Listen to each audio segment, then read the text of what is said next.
Andito yung dalawa kong alaga. Ayan na, andito na sa Zambales. O, di ba? Karating na kayo sa Zambales, no? O, ano?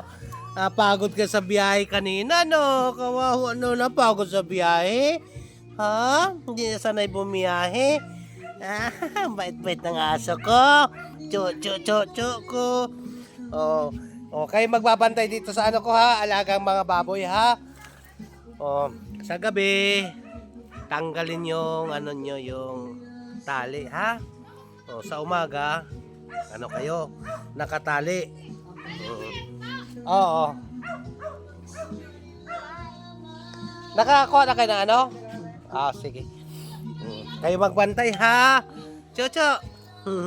Ah. Meron na? Meron na? Ayan. Oh, ito yung babantayan mo. Ayan, oh, ang kukulit na mga bibi ko. Bibi biik. Ayan. Oh, di ba? Oh, kukulit na 'yan. Ayan. Oh, ang kukulit na 'yan, oh. Oh, ayan, kulit, kulit.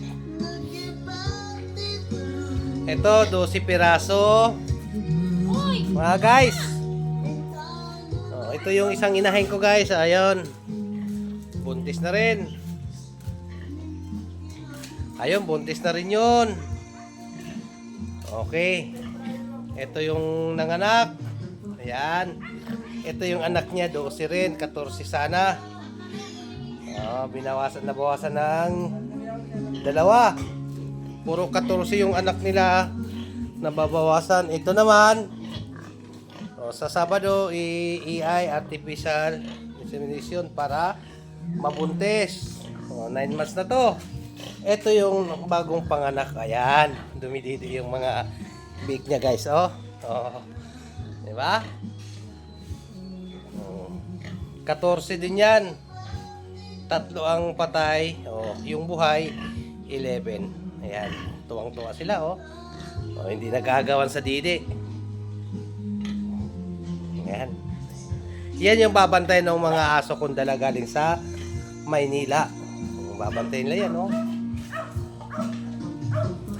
Tulog, Ito yung mga 2 months old, ang kukulit. 2 months old na yan, kukulit na.